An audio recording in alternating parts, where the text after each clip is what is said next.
भारत को ये बड़ी सौगात दी है। लेकिन जिस तरीके से प्रधानमंत्री नरेंद्र मोदी तिरंगा झंडा हाथ में ऊंचा उठाए हुए चलते नजर आए, एक बड़ा संदेश भी पीएम मोदी ने दिया यहां से। देखिए, बिल्कुल हाथ में तिरंगा और यही हमारे तिरंगा की शान है। प्रधानमंत्री नरेंद्र मोदी जब चुनाव ब्रिज में हाथ में तिरंगा लेकर के वो उस पे सफर कर रहे थे और तिरंगा के साथ जो उन्होंने हरी झंडी दिखलाई है, वो एक तरह से सीधे पाकिस्तान को जवाब है, पड़ोसी देशों को जवाब है।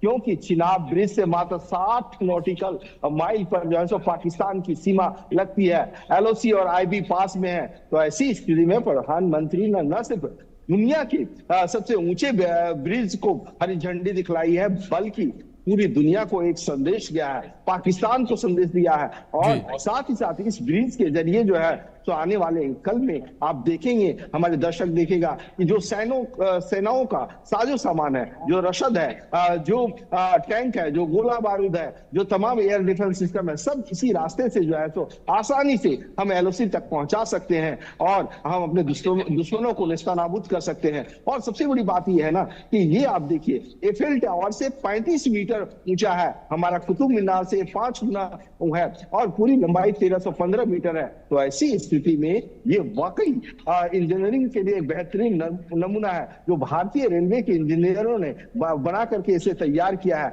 तमाम मौसम की चुनौतियों को इन्होंने सहा है, क्योंकि सबसे पहले जब चिनाब रियासी इलाके में पड़ता है तो यहाँ पर जाने का संसाधन नहीं था, और जाने का संसाधन नहीं था तो इसकी वजह से लोगों को बहुत ज्यादा दिक्कतें होती थी। करीब 70 ऐसे गांव हैं जिसको कनेक्टिविटी मिली है। और यहाँ पर आप देखिए, मैं आपको सीधे तस्वीर दिखाता हूँ कटरा रेलवे स्टेशन का, जहां पर स्कूली बच्चे हाथ में तिरंगा झंडा लिए हुए प्रधानमंत्री नरेंद्र मोदी के स्वागत के लिए तैयार हैं। लगातार जो है सो फ्लैग ऑफ के लिए बच्चे जो है सो हाथ में तिरंगा लेकर के कह रहे हैं वंदे भारत। भारत का लिए एक गौरव की बात है, लगातार भारत माता की जय के नारे लगाए जा रहे हैं, प्रधानमंत्री नरेंद्र मोदी को धन्यवाद दिया जा रहा है। तो ये भारत के लिए गर्व की बात है। और हम जिस ट्रेन में मौजूद है, इसी ट्रेन को प्रधानमंत्री जो है तो हरी झंडी दिखाकर कटरा से श्रीनगर की ओर रवाना करेंगे। 2 वंदे भारत ट्रेन है, श्रीनगर से कटरा।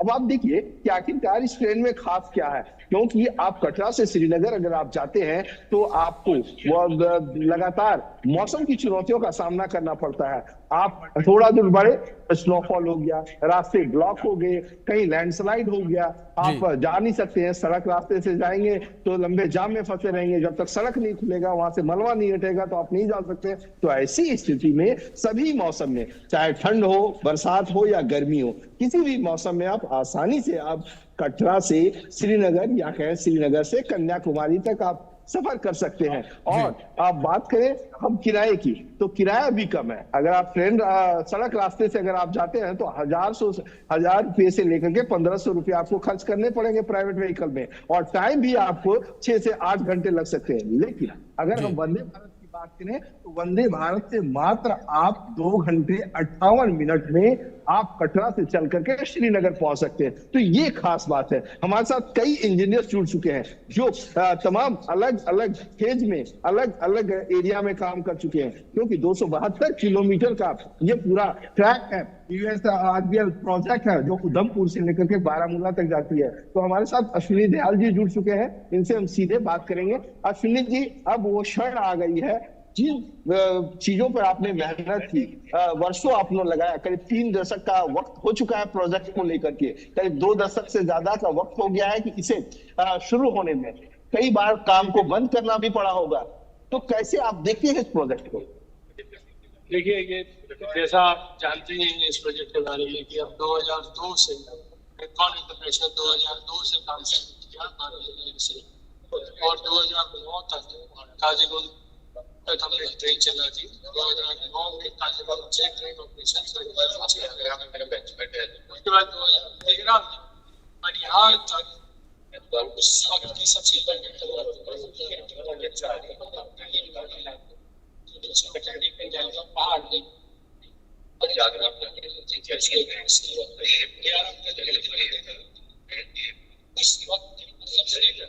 सबसे लंबी रेल कम रोड टनल बनाई गई। रोड उसमें इसलिए क्योंकि उस टनल को मेंटेन करने के लिए, उस टनल में मेंटेनेंस के लिए जो व्हीकुलर ट्रैफिक अगर कभी चलाना पड़े तो उसमें रोड भी साथ में ही उस टनल में। मतलब हम ये कह सकते हैं कि जो सुरंगें बनाई गई है, क्योंकि इस रूट पे 38 ऐसे सुरंगें हैं, जिनमें से 2 सुरंगें तो बहुत लंबी सुरंगें हैं।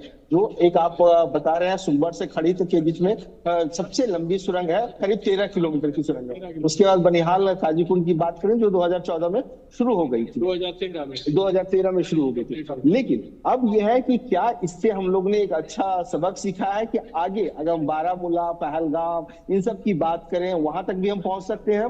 बिल्कुल पहुंच सकते हैं। वो तो हमारी निर्भर करता है कि हमारी आगे पॉलिसी क्या है और हम किस तरह से जाना चाहते हैं आगे।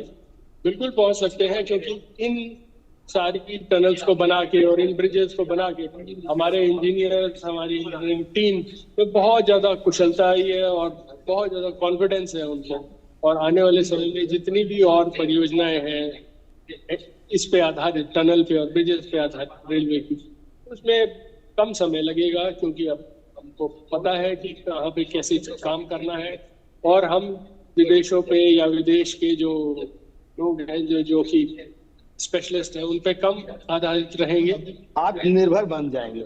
आत्मनिर्भर बनेंगे। बिल्कुल, हम लोग ने आत्मनिर्भरता हासिल कर ली है इस मामले में, क्योंकि कठिन से कठिन टेरेन को भी हमने उस पे ब्रिज बना लिया है। जी बिल्कुल, जाहिर तौर पर मनोहर, जिस तरीके से एक सपने के साकार होने जैसा है ये, जिस तरीके से अगर इस रेलवे ब्रिज के खासियत को लेकर बात करें, जिस तरीके से इसकी लाइफ 120 साल की बताई जा रही है, और दूसरी ओर 100 किलोमीटर प्रति घंटे की रफ्तार से इतनी ऊंचाई पर भी, 359 मीटर की ऊंचाई पर भी 100 किलोमीटर प्रति घंटे की रफ्तार से ट्रेन मनोहर चल पाएगी।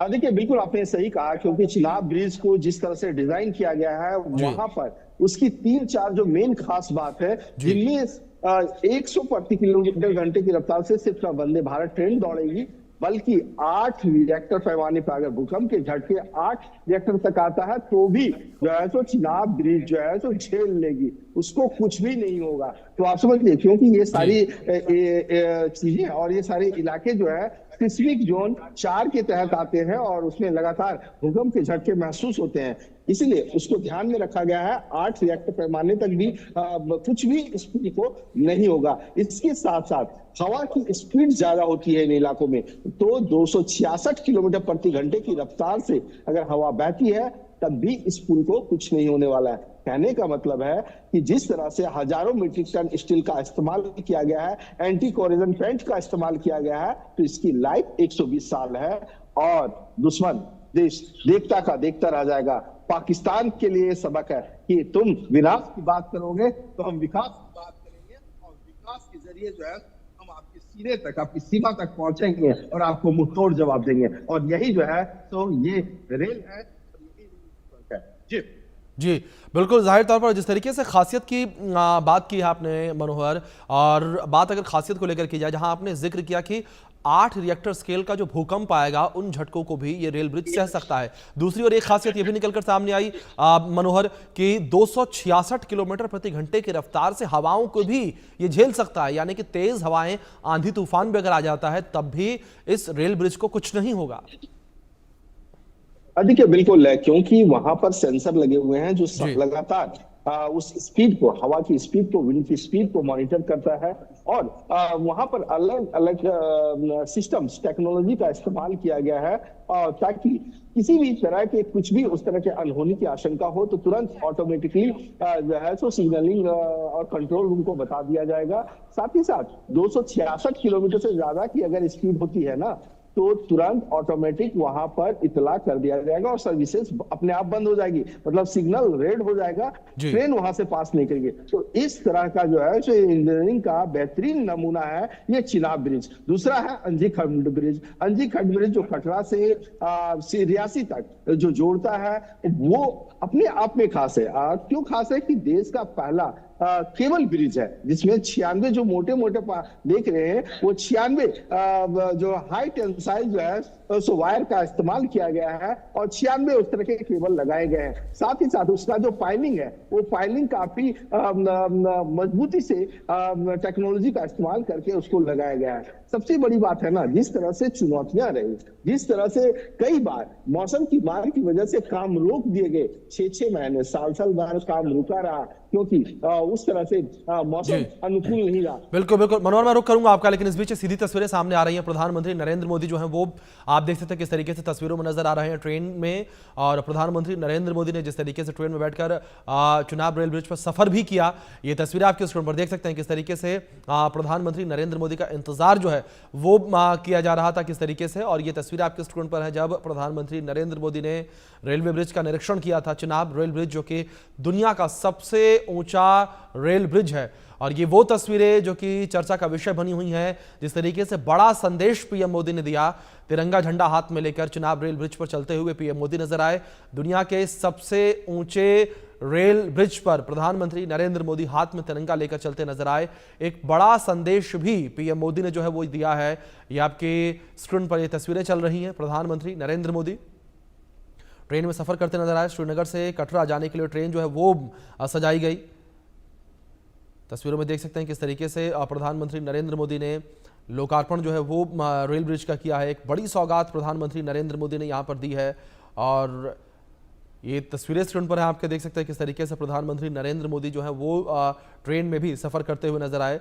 और प्रधानमंत्री नरेंद्र मोदी ने एक बड़ी सौगात जो है वो देशवासियों को दी है, जिस तरीके से प्रधानमंत्री नरेंद्र मोदी ने दुनिया के सबसे ऊंचे रेल ब्रिज को जो है वो